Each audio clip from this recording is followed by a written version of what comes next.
What's up? Happy Tuesday. Just kidding. It's Thursday. I don't know why I said that. But, real quick before I get into the vlog, quick hack. If you live in the US, go get a bunch of $2 bills and spend them. Give them to people. Donate it to the homeless person on the street. It makes people's day. Yeah, enough said. When you give them away in Asia, people don't appreciate it as much because then they have to go and exchange it. But I do it anyways. All right, what's up? Happy Thursday. Today, I am learning a lot about myself. I had a amazing realization of how far I've come. Guys, it's been 2 years. And I noticed that in the past, I was in so much chronic pain that the activities I would do would take a lot longer in order to get relief. And then when I finally got relief, the feeling felt like it was relief. It didn't feel amazing. Now, I'm noticing it takes less time to feel better, and the feeling is amazing. Let me give an example. So in the mornings, I used to wake up, headache 7 or 8 out of 10, fatigue sometimes 7 or 8 out of 10. It was hard just to wake up. And I just over time developed this insane willpower and determination. It's even though my whole body is saying stay in bed, still gonna wake up. When I get up, just go to the bathroom. And what helped me a lot was just one step at a time. It's not like I need to go get dressed and go to breakfast and talk to people. Just first thing, get up, get out of bed. Second thing, go to the bathroom. And over time I realized I could just power through it even though I didn't feel like it. And I'm grateful that I learned that skill.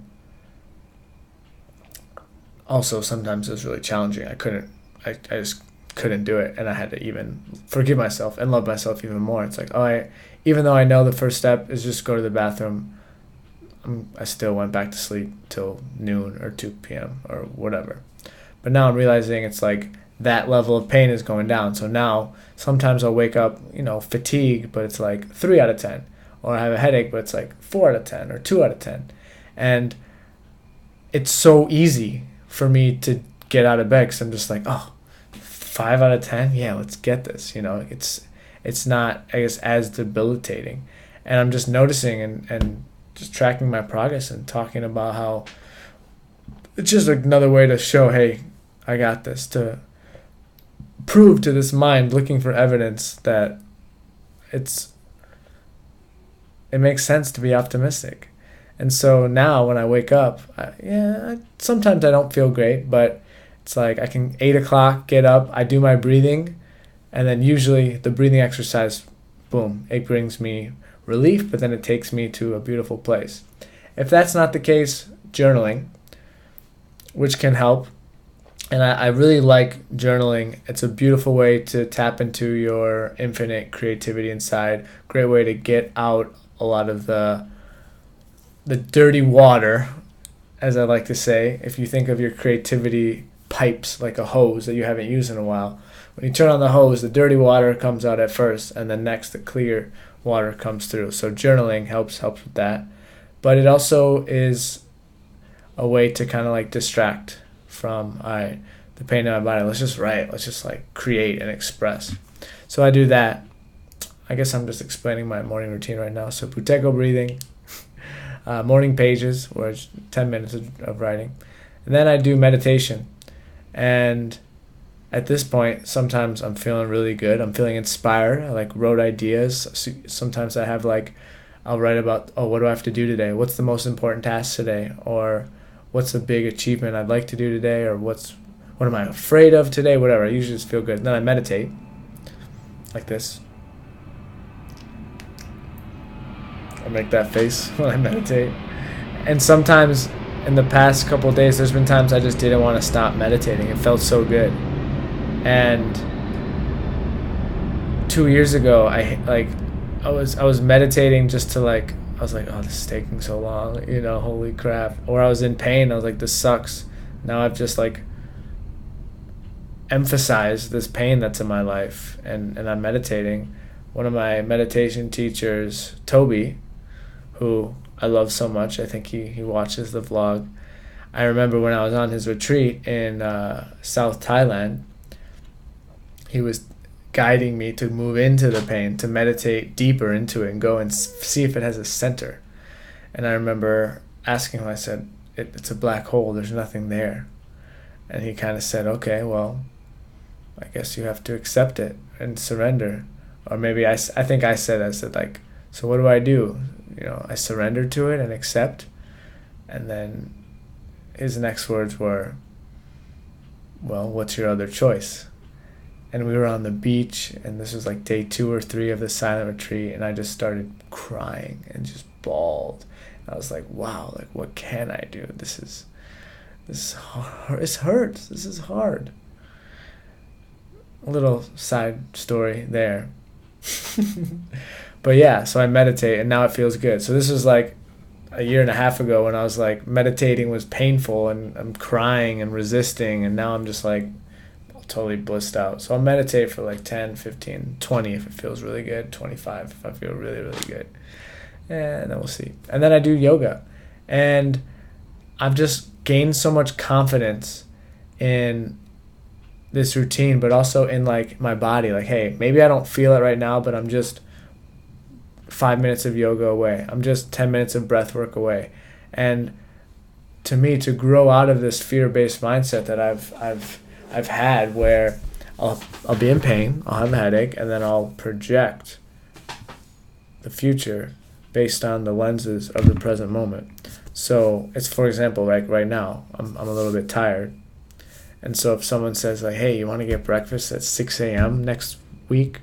Even if I wake up every day at 5:30 a.m. and I'm usually doing something at 6 a.m., I'll feel like, wow, that sounds super early, like, because I'm already tired right now.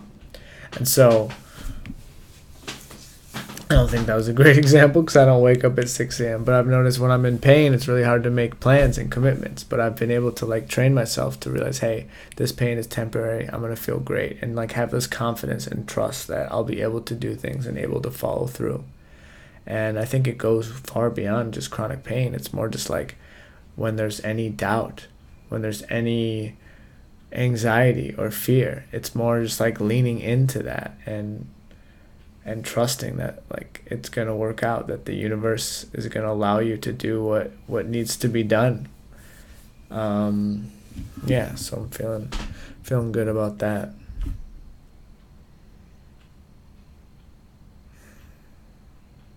I think I'm gonna set the intention to make I want to make these videos during the day. I feel like I have more energy, more inspiration, more creativity. But that's just when I do a lot of my deep work, focused work. Because I love talking about this, but it's getting late and I'm a little bit tired. And if I keep going, then I'll get more excited and then harder to fall asleep. But I think I'll share one more thing before I close. What am I going to share? All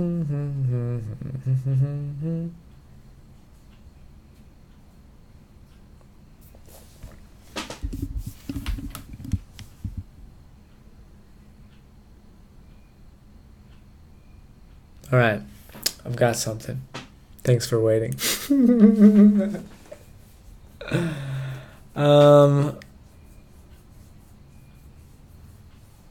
Okay, I like this. I'm actually choosing the second thing that came to mind because I just watched it. So Kyle Cease, one of my favorite transformational speakers. He's hilarious, stand-up comedian. So he said there's kind of, when we're faced with fear, a scary situation, it's like there's a wall and we're a caterpillar. And the caterpillar comes, faces the wall. Number one situation is based on fear. Caterpillar says, oh no, there's a wall. Let's turn around and go back. Let's stay small. And a real life example to that is maybe an opportunity to take a leap. Maybe it's somebody invites you to join a new company, maybe it's travel to a new place, but it's like, all right, this is scary, something that's a leap, and then it gets scary. Then we don't do it. We just like, all right, the wall's here, let's go. For example, no example. So you're scared and you go back. Second one, the caterpillar is the achiever trap. I'm going to make this happen. So the caterpillar goes and then it just like pushes the wall. It's like, no, we got to force it. Let's make it happen. We'll go up the wall, around the wall. We're going to make it through. Go to the other side. So that one, from a material standpoint, has some success, makes the other side. The third one is a transformative caterpillar. I think you're going to know what's going to happen. It gets to the wall. It says, hey, there's a wall here. But we already came this far. Let's just sit and wait it out and trust that, like, we got this. And then what happens? Butterfly, fly all over. So just wanted to give that example, see if it was helpful, because fear is one of the ingredients for making a big decision. Fear needs to be there. That's what I've realized. If there's no fear, then there's no evolution, there's no transformation. It's just staying comfortable. I learned actually that from a book. It's called No, No, Hell Yes. No. It's called Yes, Yes, Hell No. I just gave you the inverse of this book. And for making big decisions in a nutshell, and I'm going to talk more about this book because it's amazing and I love this author. Essentially, it's one, is it logical? Does the logic say, okay, this fits, this is a good idea? Two, is your intuition saying like, hey, this is awesome. It's like, let's just go do it. Let's go to this place. Let's go talk to this girl. And then the third one is, does it scare you? If it's scary, that's a sign that like you have to do it. So those three things. So learning a ton about this book. So I'm going to leave it at that and get some sleep.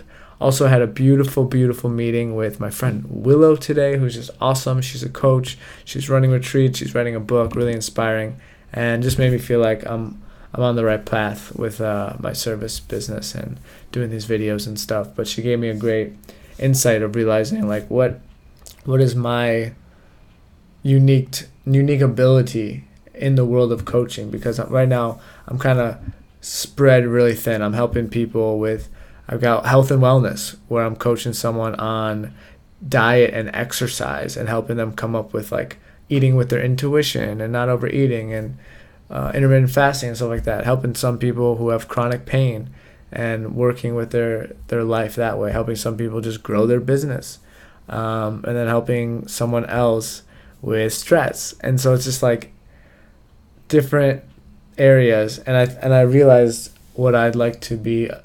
I think my niche to start is entrepreneurship meets spirituality meets chronic pain.